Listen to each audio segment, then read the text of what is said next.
기존의 토목 시공에서는 거푸집을 사용하는 방식이 보편적입니다. 이와 다르게 3D 콘크리트 프린팅은 거푸집을 사용하지 않는 비정형 건설 방식입니다. 거푸집은 건설의 정형적인 틀을 만들어주며 건설 비용의 약 25%를 차지합니다. 그래서 거푸집을 사용하지 않으면 시공 시간과 건설 비용이 절약됩니다.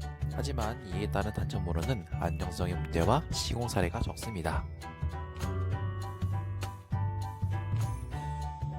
3D 콘크리트 프린팅의 순서로는 시멘트계 재료를 배합통에서 비벼서 굳지 않은 콘크리트를 제작합니다. 모터가 연결된 스크류가 합쳐진 형태의 통에 시멘트가 옮겨집니다. 이 손관을 통해 노즐로부터 도출해서 층층이 적층하는 방식입니다. 굳지 않는 콘크리트의 필요 조건으로는 첫 번째로 재료를 막힘없이 통과하기 위한 이송성입니다.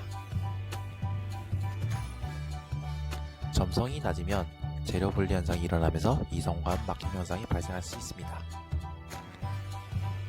번째로는 재료가 노즐을 통해 도출되기 위한 압출성입니다. 그래야 콘크리트를 도출할 때 터지지 않고 출력이 가능하기 때문입니다. 세 번째로는 재료가 쌓이기 위한 적층성입니다. 굳지 않는 콘크리트가 적층될 때 적당한 항복 능력을 가지고 있어야 자중으로부터 변형 없이 버틸 수 있습니다. 굳지 않은 콘크리트의 세 가지 성질로는 점성, 항복 응력, 틱소트로피가 있습니다. 첫 번째 점성은 유체역학에서 배웠다시피 뉴턴의 점성 법칙을 따라 정의 및 측입니다. 점성은 이그송관에서 재료가 나올 때 벽면과의 마찰을 일으켜 심한 경우 노즐 막힘이 일어나게 하는 원인이 될 수 있습니다. 일반적인 점성 물체의 유변학적 거동을 설명할 때는 빙엠 모델을 사용하여 항복점 계산을 진행합니다. 빙엠 모델은 컴퓨터 계산 이전에 자주 쓰이던 간단한 형식의 방정식입니다. 시계 형태와 그래프는 다음과 같습니다.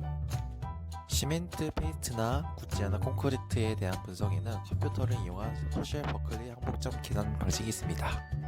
이는 위의 빙엠 모델에 비하여 콘크리트와 같은 전단 농축 거동을 보이는 재료에 대한 유동 고성을 설명하는 데 적합합니다. 반대로 점성이 부족하다면 재료 분리 현상이 일어나 블리딩이 발생하여 이송이 안 되는 문제가 있습니다. 그래서 적정 점성을 갖게 하는 것이 중요한 것입니다. 두 번째, 항복 응력은 적층과 밀접한 관련이 있습니다. 항복 응력은 물체가 탄성 고동을 유지하는 정도를 나타냅니다. 항복 응력이 높으면 적정은 잘 되지만 압출이 원활하게 이루어지지 않습니다. 항복 응력이 낮으면 적층이 원활하지 않지만 압출이 잘 이루어집니다. 세 번째, 틱소트로피는 물체가 분해되고 다시 재응집이 이루어지는 정도를 나타냅니다. 이송 과정에서 굳지 않는 콘크리트가 분해 상태가 되고 압출 후 재응집이 이루어지는 것이 가장 이상적입니다. 이러한 성질들을 줄이거나 늘리는데 필요한 혼합물들이 있습니다. 대표적으로 혼화제인, 플라이애쉬, 실리카듐 등이 있고, 혼화제인, 플라이애쉬는 점성을 낮추고 항복 응력을 증가시킵니다.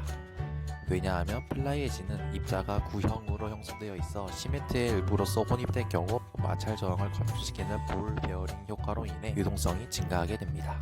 실리카듐은 점성을 대폭 낮추는 역할을 합니다. 실리카듐은 수화 초기부터 포졸란 반응이 발생해서 응열이 빠르게 일어나기 때문입니다. 여기서 포졸란 반응이란 상온의 물에서 시멘트 수화 반응으로 인해 생성된 수화산화 칼슘이 유리질 실리카 또는 알루미나 실리게이트와 반응해 CSH를 생성하여 불용성의 화합물을 만드는 것을 말합니다. 또한 재료 분리 및 블리딩 감소 및 장기 강도 발현에 유리하게 됩니다. 포졸란에는 응해암, 규조토와 같은 자연에서 얻을 수 있는 천연 포졸란과 토성점토, 실리카 겔 등의 인공 포졸란이 있습니다. 혼화제인 증점제는 점성을 증가시켜 재료 분리가 일어나지 않게 하는 역할을 합니다. 감수제는 물 시멘트 배합에 필요한 배합수의 양을 적게 하여 유동성 향상, 압출성 향상, 압축 강도 향상의 역할을 합니다. 지금까지 3D 콘크리트 프린팅의 다양한 요구 특성과 성질에 대해 알아보았습니다. 3D 콘크리트 프린팅의 자동화된 적층 방식은 4차 산업혁명을 주도할 기술입니다. 현재 3D 콘크리트 프린팅의 시장 규모도 점차 증가하면서 훗날 상용화가 이루어지면 토목 산업에 혁명을 일으킬 기술이라고 볼 수 있습니다. 지금까지 시청해주셔서 감사합니다.